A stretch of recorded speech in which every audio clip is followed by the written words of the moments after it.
পবিত্র শবে বরাত আজ আগামীর ভাগ্য অন্বেষণে বাদ মাগরিব মসজিদে মসজিদে চলবে মুসল্লিদের ইবাদত বন্দেগী। ফজরের পর আম্বনের মধ্য দিয়ে শুরু বিশ্ব ইজতেমার তৃতীয় পর্ব। খিত্তায় খিত্তায় চলছে তালিম, জিকির আজগারে মুখর তুরাক্তি। জুলাই চার্টার চূড়ান্তের পরে ডিসেম্বরে হতে পারে জাতীয় নির্বাচন, দুবাই ওয়ার্ল্ড সামিটে জানালেন doctor Mohammad Yunus. When my job is done, hand over the responsibility to the elected government, I go back to what I enjoy doing most. জাতীয় নির্বাচনের আগে কোনো ভোট চায় না বিএনপি, স্থানীয় নির্বাচন আগে করার পক্ষে জামাত, দ্রুত সংস্কারের দাবি। মেহেরপুরে পানির দরে বিক্রি হচ্ছে আলু, বাঁধাকপি, ফুলকপি, উঠছে না উৎপাদন খরচও, ভবিষ্যৎ চাষে আগ্রহ হারানোর শঙ্কা।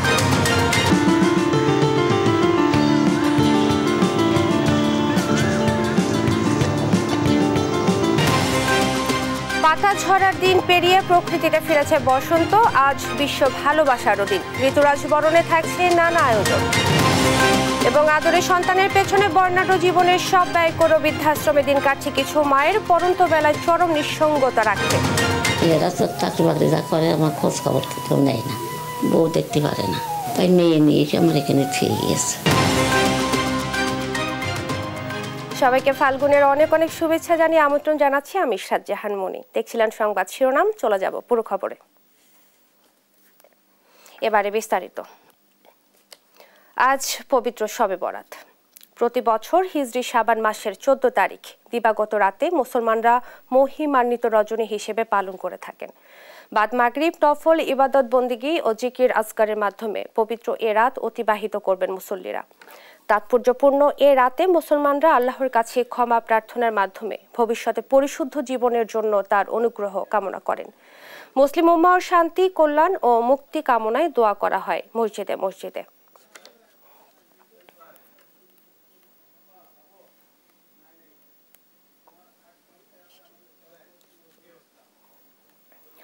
টঙ্গীর তুরাগ নদের তীরে শুরু হয়েছে বিশ্ব ইজতেমার তৃতীয় ধাপ। এ ধাপ আয়োজন করেছেন ভারতের মাওলানা সাদ কান্দুলফির অনুসারীরা। শুক্রবার বাদ ফজর মাওলানা আব্দুস সাত্তারের আমবয়ানের মধ্য দিয়ে শুরু হয় তৃতীয় ধাপের আনুষ্ঠানিকতা। সকাল থেকেই মুসল্লিদের সমাগম শুরু হয় ইজতেমা ময়দানে। ময়দানের চারপাশে 17টি প্রবেশ পথ দিয়ে মুসল্লিরা বাসে, ট্রাকে ও হেঁটে মাঠে প্রবেশ করছেন। তাবলিগ জামাতের মধ্যে থাকা বিরোধের কারণে এবারও বিশ্ব ইজতেমা 3 ধাপে অনুষ্ঠিত হচ্ছে আলাদাভাবে। এর আগে গত 31 জানুয়ারি থেকে 5 ফেব্রুয়ারি মাওলানা জুবাইরের অনুসারীরা পৃথক 2 ধাপে ইজতেমা পালন করেছেন।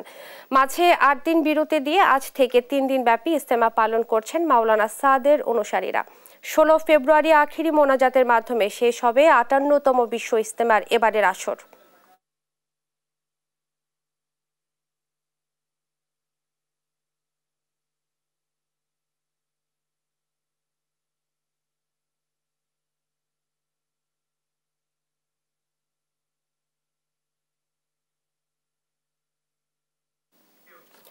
দর্শক, ইজতেমা প্রাঙ্গণে আছেন সহকর্মী সাফওয়ান এবং নজরুল। আমরা যুক্ত হব তাদের সাথে। প্রথমেই যাচ্ছি সাফওয়ানের কাছে। সাফওয়ান, আপনি তো ইজতেমা ময়দানে আছেন, কি কি খবর রয়েছে আপনার কাছে আমাদেরকে জানাবেন। বিশ্ব ইজতেমার এই পর্বটি রয়েছে দ্বিতীয় পর্ব, সেটি গতকাল বিকেলে আমবয়ানের মধ্য দিয়ে শুরু হয় এবং গতকাল মাওলানা হারুন তিনি তার আমবয়ানের মধ্য দিয়ে শুরু হয় এবারের ইজতেমার যে পর্বটি, এবং আজ সকালে আমবয়ান করেন মাওলানা আব্দুস সাত্তার। সেটি এখনো চলছে এবং আমরা দেখতে পাচ্ছি যে সেটি উনি হিন্দি ভাষায় সে বয়ানটি করছেন এবং সেটি পরবর্তীতে বাংলাতে তর্জমা করা হচ্ছে এবং এটি কিন্তু চলছে। তো সকালে আমরা যেটি জানি যে আমবয়ানের মধ্য দিয়ে কিন্তু সকাল থেকে যে আমল সেটি শুরু হয়। তো এরপরে এই বয়ানটি শেষ হলে যে আমলটি রয়েছে সেটি হচ্ছে সকাল 10:30টায় এখানে যে ইজতেমার ময়দান যে খিত্তাগুলো রয়েছে সেখানে তালিম হওয়ার কথা রয়েছে, প্রত্যেকটি খিত্তায় তালিম হওয়ার কথা রয়েছে এবং তারপরেই হওয়ার কথা রয়েছে জুম্মার নামাজ। আজকে জানেন যে শুক্রবার যেহেতু, তো সবচেয়ে বড় যে জামাত দেশের সেটি ইজতেমার মাঠেই হবে এবং এই দেখতে পাচ্ছেন আমরা এই টঙ্গীর তুরাগ তীরের যে প্রবেশ পথগুলো রয়েছে এখানে রয়েছে এবং মানুষ কিন্তু এখানে এখনো আসতে শুরু করছেন। অনেক জায়গা থেকে আসছেন তারা, যেহেতু জুম্মার নামাজ রয়েছে, আশেপাশে যে মানুষজন রয়েছেন তারাও কিন্তু এসে যোগ দিচ্ছেন এই জুম্মার নামাজ পড়ার জন্য। এবং বর্তমানে কিন্তু যে আম্বয়ান সেটি চলছে। তো এবারের ইজতেমা আসলে দুটি ধাপে 3টি পর্বে করা হচ্ছে, যার কারণে প্রতিবার মানুষের যে চাপটি থাকে আমরা দেখতে পাই সেটি কিন্তু এবার নেই। তো তাদের যে আমলগুলো সেটি তারা আসলে খুব স্বাচ্ছন্দ্যেই করতে পারছেন এবং প্রতিটি জায়গায় দেখতে পাচ্ছেন মুসল্লিরা তাদের কাজগুলো, দৈনিক দিন যে কাজগুলো রয়েছে সেটি কিন্তু তারা করছেন এবং এরপরেই তারা যে তাদের খিত্তায় চলে যাবেন এবং সকাল 10:30 থেকে সেখানে আমল শুরু হবে, তালিমের আমল। তারপরে তারা কি আবার জুম্মার নামাজের জন্য প্রস্তুতি নেবে। তা আমি কিন্তু রয়েছি এই মুহূর্তে যে তুরাগ পার্টি রয়েছে সেখানে রয়েছি এবং এই তুরাগ পাড়ের আরেক ইজতেমার মাঠের আরেক দিকে রয়েছেন আমাদের সহকর্মী নজরুল ইসলাম। তো নজরুলের কাছে যেতে চাই। নজরুল, আপনি তো রয়েছেন, তো সেখানকার কি অবস্থা আমাদেরকে জানাবেন।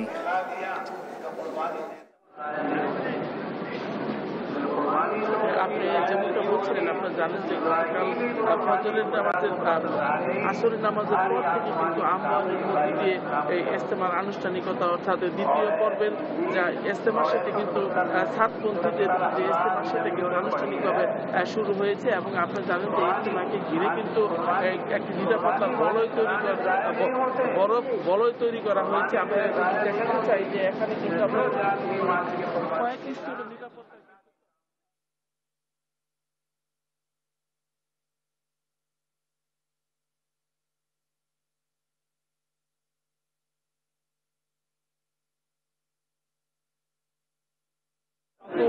কঠিন নজরদারির মধ্যে কিন্তু বিশ্ব ইজতেমার দ্বিতীয় পর্বের যে আনুষ্ঠানিকতা সেটা কিন্তু শুরু হয়েছে। আপনি জানেন যে এখানে কিন্তু খিত্তায় কিন্তু অবস্থান করছে সাধারণ মুসল্লিরা। তো আমি এই ব্যাপারে জানতে চাবো যে ইজতেমার যে মিডিয়া সমন্বয়ক ওনার কাছে জানতে চাবো যে সর্বশেষ কি পরিস্থিতি আপনাদের?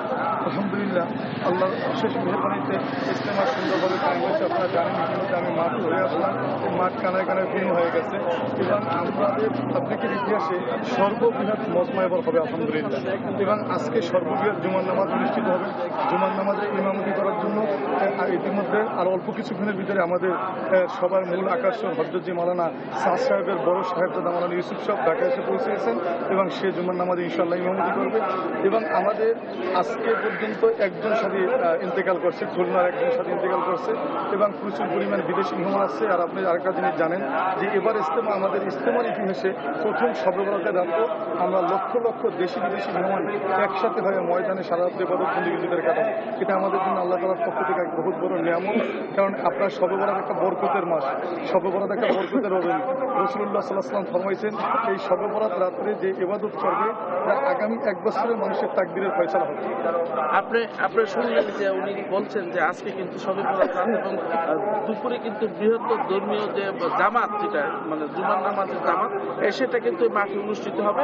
আর সবকিছু মিলে কিন্তু চমৎকার পরিবেশ বিরাজ করতেছে ইজতেমা ময়দানে। তো এই ছিল আমার কাছে ইজতেমা ময়দান থেকে সর্বশেষ। আপনাদের দুইজনকে অসংখ্য ধন্যবাদ। ইজতেমা ময়দান থেকে আমাদের সঙ্গে যুক্ত হয়েছিলেন সহকর্মী সাফওয়ান এবং নজরুল। তারা জানাচ্ছিলেন সেখানকার সর্বশেষ পরিস্থিতি।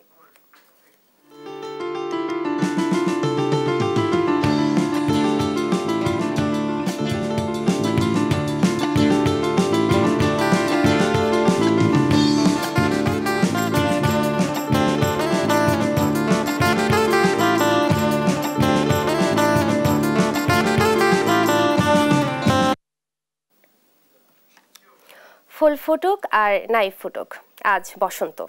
ঋতুরাজের আগমনে মানুষের মন জুড়েও লেগেছে বাসন্তী ছোঁয়া।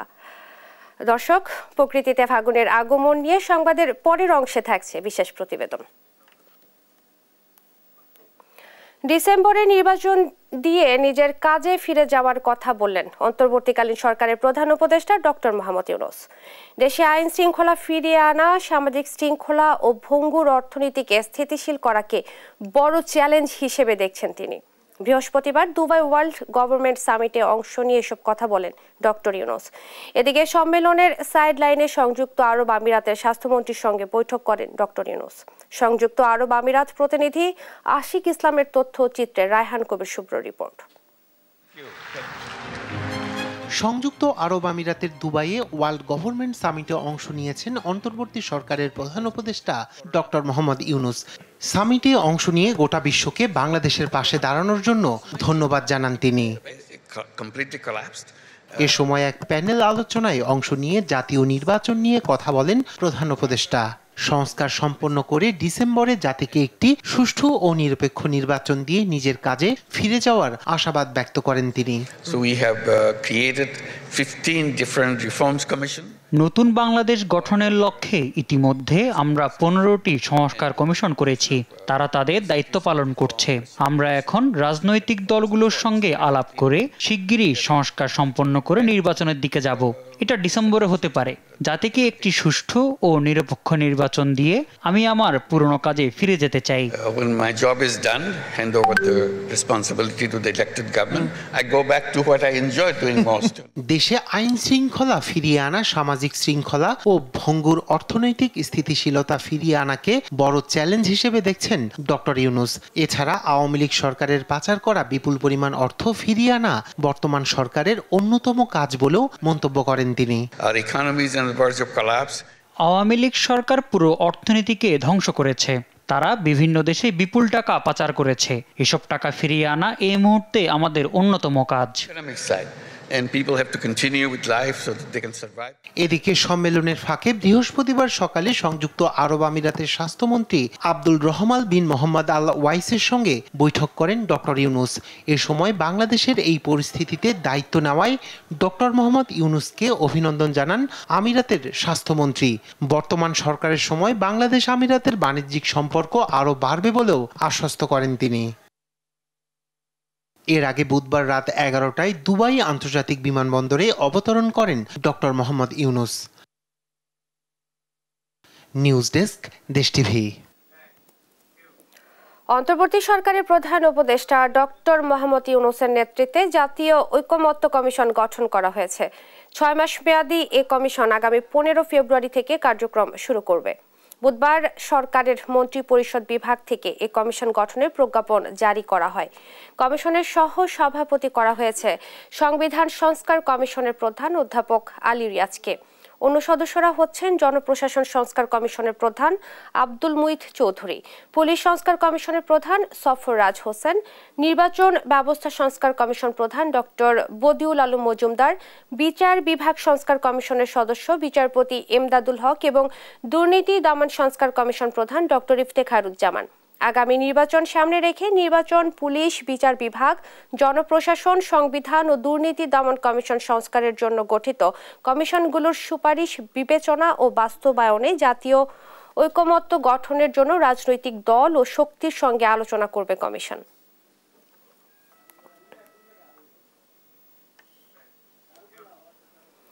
জাতিসংঘের প্রতিবেদনে প্রমাণ হয়েছে শেখ হাসিনা ফ্যাসিস্ট এবং গণহত্যাকারী।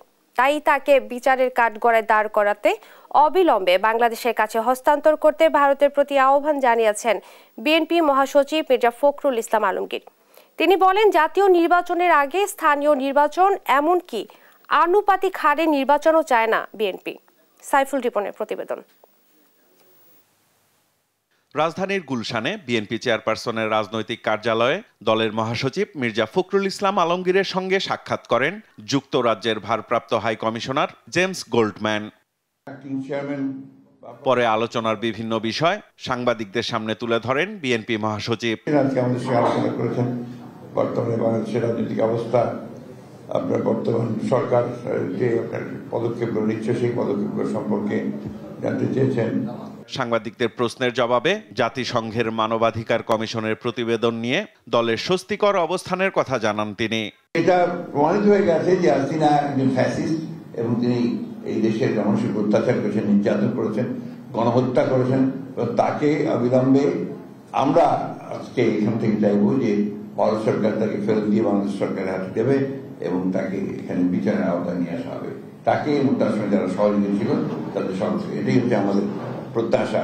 ক্ষমতায় টিকে থাকতে আওয়ামী লীগ অত্যন্ত সচেতনভাবে আয়নাঘর করা সহ নানাভাবে মানবাধিকার লঙ্ঘন করেছে বলেও অভিযোগ করেন বিএনপি মহাসচিব। আপনারা মানুষকে তুলে নিয়ে মিথ্যা প্রভাবাদী, সে জঙ্গি, সে জঙ্গি সংগঠন করছে এই ধরনের কথাগুলো বলে বন্দী করে আটক করে নির্যাতন করে তাদের কাছ থেকে বিভিন্ন কথা বার করার চেষ্টা করছে।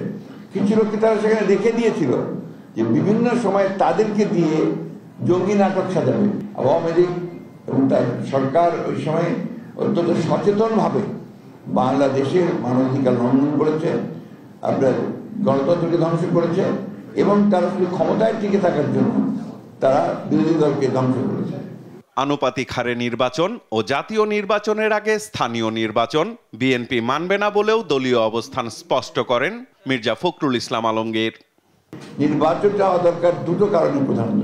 একটি হচ্ছে বাংলাদেশের একটি স্থিতিশীলতা ফিরিয়ে নিয়ে আসা, অন্যদিকে একটা গভর্নেন্স চালু করা।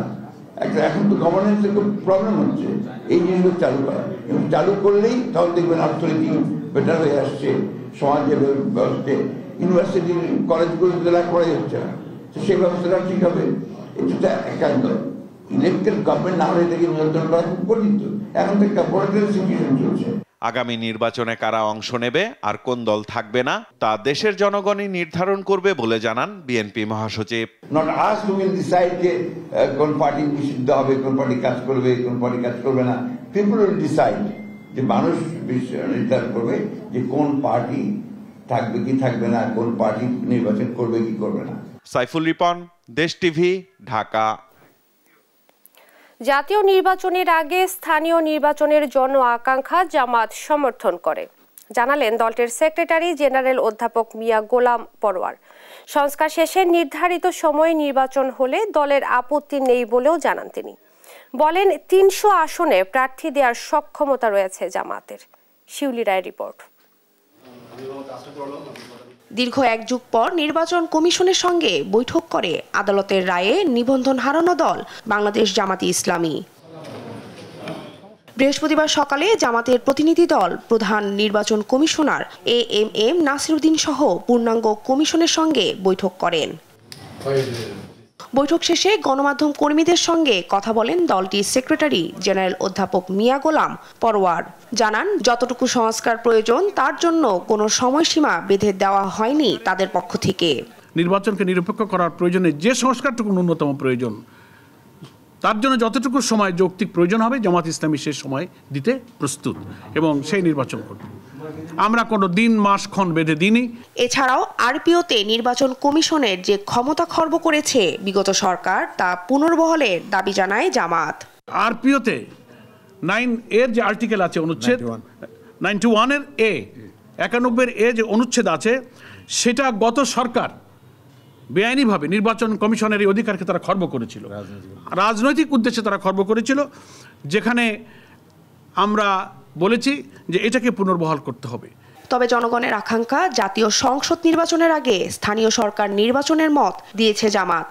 স্থানীয় সরকারের এবং গ্রামীণ অবকাঠামোতে উন্নয়ন, আইন শৃঙ্খলা, জনদুর্ভোগ কমাতে জনগণের আকাঙ্ক্ষাই হচ্ছে স্থানীয় সরকার নির্বাচনটা আগে হোক। আমরা জনগণের এই আকাঙ্ক্ষার সাথে সমর্থন এবং সম্মান ব্যক্ত করেছি। নিবন্ধন বাতিলের আগে নির্বাচন কমিশনের সঙ্গে দলটির সর্বশেষ যোগাযোগ হয়েছিল 2012 সালে। এরপর আর নির্বাচন কমিশনে আসেনি জামাত। সব আমরা রেসপন্স করেছি। শিউলি রায়, দেশ টিভি, ঢাকা। এবার বসন্ত বরণের খবর। রমনায় বসন্ত বরণ উৎসব চলছে, সেখানে আছেন সহকর্মী জান্নাতুল মোহনা। সরাসরি যুক্ত হব তার সঙ্গে। মোহনা, আপনি তো সেখানে রয়েছেন, উৎসবে আজ কি কি আনুষ্ঠানিকতা থাকছে আমাদেরকে বিস্তারিত জানাবেন।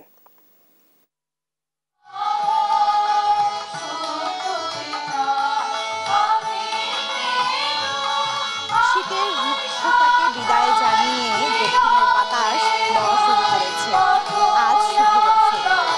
আপনারা জানেন, বসন্ত বরণে প্রতি বছর জাতীয় বসন্ত উৎসব কমিটি ব্যাপক আয়োজন করে থাকে। তারই অংশ হিসেবে ঢাকা বিশ্ববিদ্যালয়ের চারুকলায় শুরু হয়েছে সকাল থেকে বসন্ত বরণ উৎসব এবং জাতীয় বসন্ত বরণ উদযাপন কমিটির পক্ষ থেকে এই আয়োজন প্রতি বছর করা হয় এবং এখন চলছে একটি গান পরিবেশনা বসন্তকে বরণ করে নেওয়ার জন্য। সেই সাথে বসন্তের যে আয়োজন, আর চলুন দর্শক এবার কিছুক্ষণ আমরা গান শুনে আসি।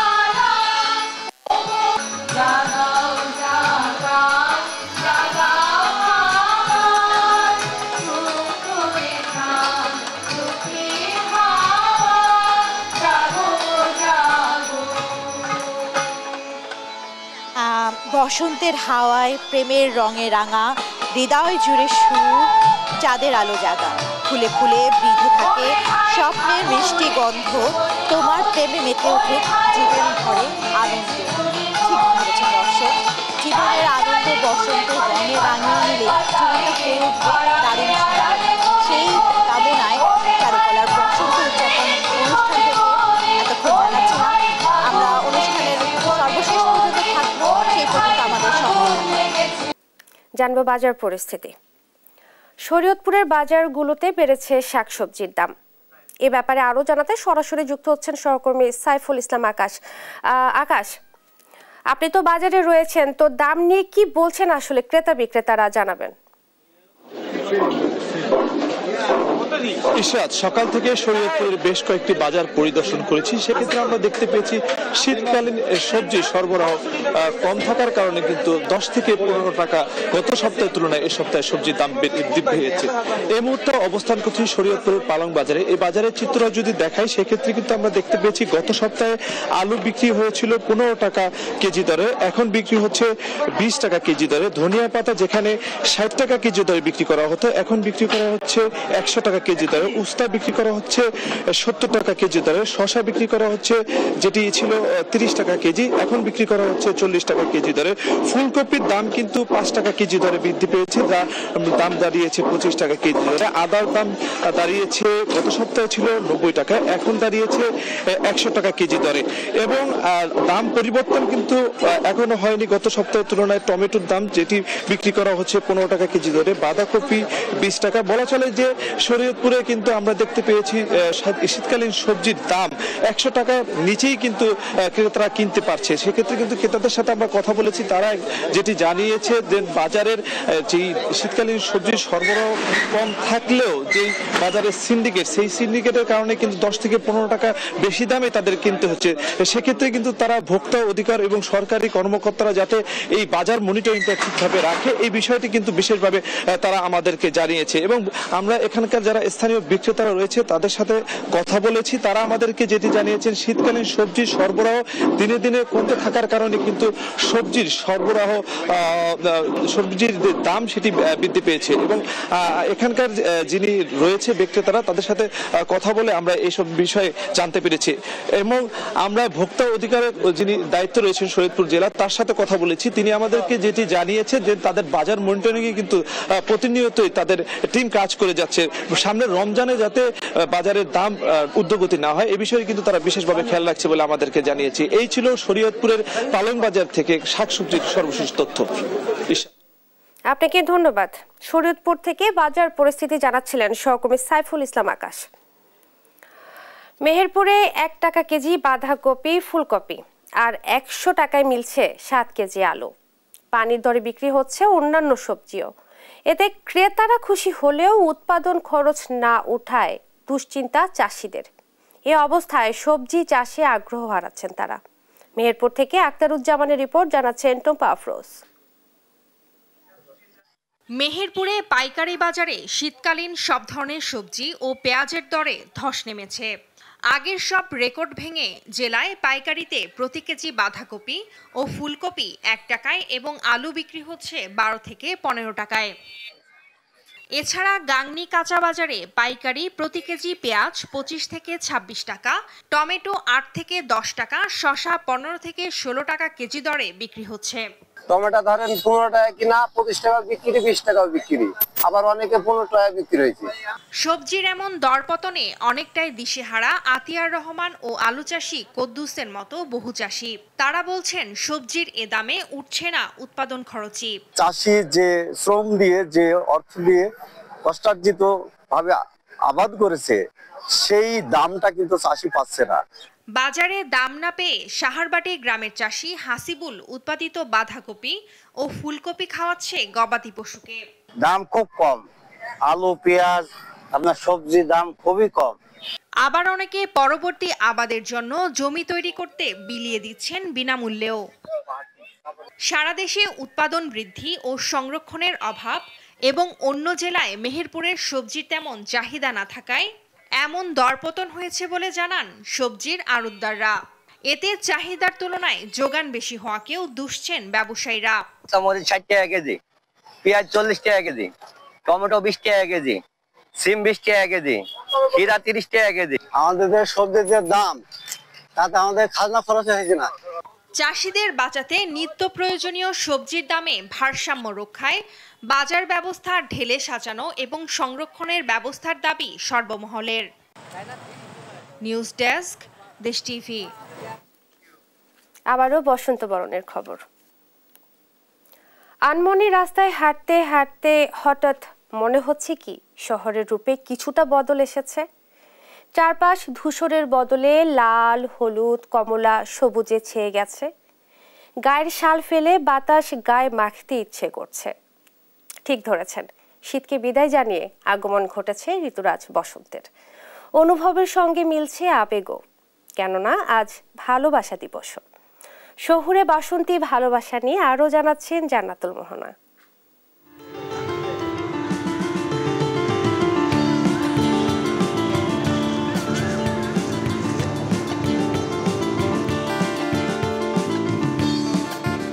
ধূসরের নগরীতে হঠাৎ রঙের ছোঁয়া, কুয়াশা ভেদ করা মৃদু মন্দ বাতাস বিদায় জানায় গায়ে জড়ানো শালকে।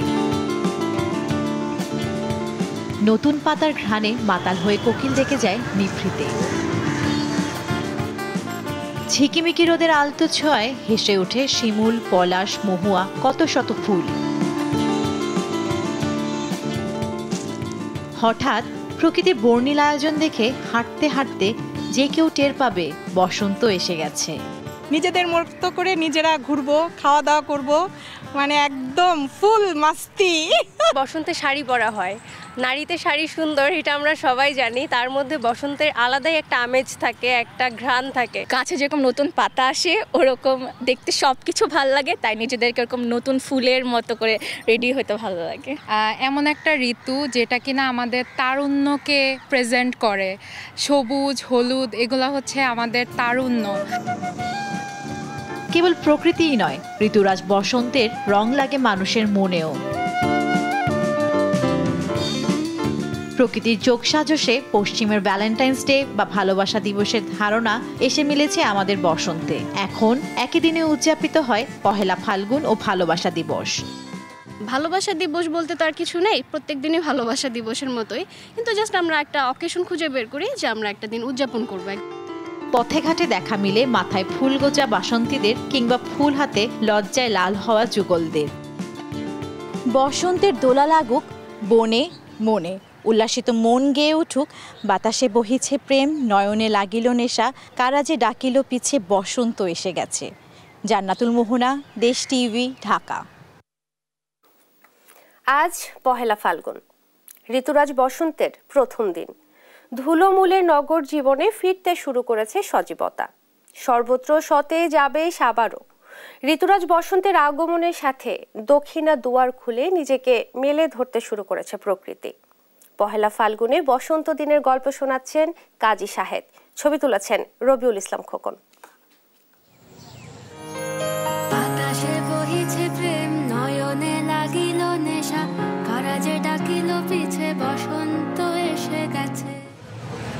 শীতের রুক্ষতা পেছনে ফেলে ফাল্গুনী হাওয়ায় উদ্বেলিত হৃদয়, নবপ্রাণের ছোঁয়া সবখানে। পত্রপল্লবে আসছে সজীবতা, মহাসমারোহে প্রকৃতি খুলে দিয়েছে সৌন্দর্যের দুয়ার। মানুষের হৃদয়েও লেগেছে বসন্তের ছোঁয়া। আমের মুকুল আর বাহারি ফুলের ঘ্রাণ জানান দিচ্ছে আগমনী বার্তা। নীল আকাশের নিচে সূর্যের সোনালী আবাহে চিকচিক করছে কচিপাতা, দোলা দিয়েছে মানুষের প্রাণে। বসন্ত আসলে হেমন্তের যে পাতা ঝরা, সেই পাতা ঝরা গাছে নতুন করে পাতা গজায়, অনেক অজস্র ফুল ফোটে, নতুন নতুন রং বেরঙের ফুল, এগুলো সবগুলো মিলেই আসলে একটা প্রকৃতির একটা নিজস্ব নিজেকে একটা সাজানোর একটা উৎসব। এটাই বসন্ত। বাঙালি হিসেবে আমাদের যে উৎসবটা, এটা বসন্ত ঋতুর সাথে খুব ভালোভাবে জড়িত। পলাশ শিমুল ফোটার দারুণ মাস ফাল্গুন। পত্রশূন্য শাখায় আগুন রাঙা পলাশের থোকা থোকা ফুল, বাহারি ফুলে ঋতুরাজ বসন্ত খুলে দিয়েছে সৌন্দর্যের দুয়ার।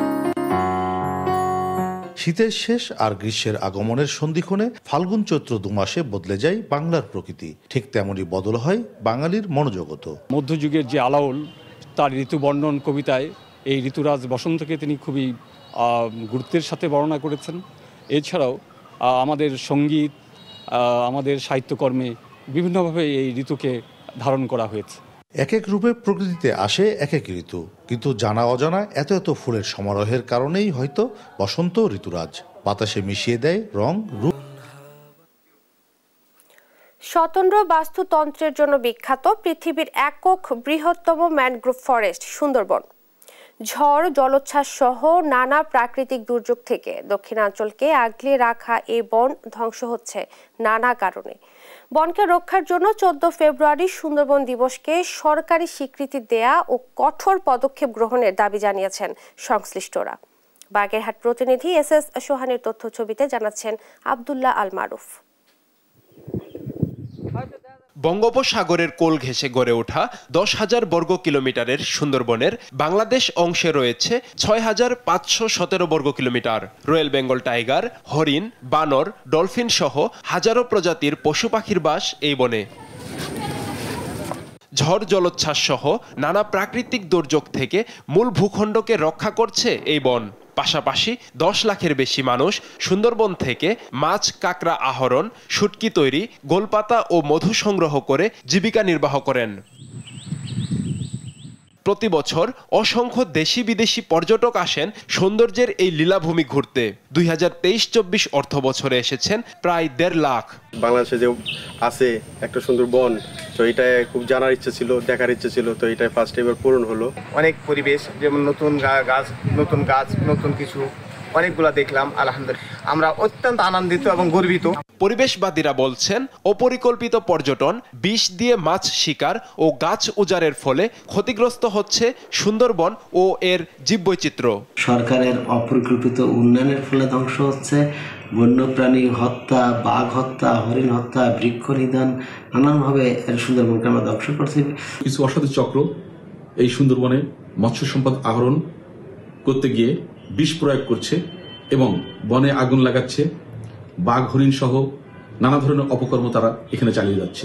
অপরাধ দমনে নিজেদের কঠোর অবস্থানের কথা জানিয়েছেন বন বিভাগ। প্লাস্টিকের পানির বোতল, চিপসের প্যাকেট বা অন্যান্য সিঙ্গেল ইউজ প্লাস্টিক না নিয়ে আসতে পারে সে বিষয়ে বন বিভাগ অত্যন্ত তৎপর রয়েছে। গত অর্থ বছরে সুন্দরবন পূর্ব বন বিভাগ পর্যটন থেকে রাজস্ব আয় করেছে 1,25,86,325 টাকা।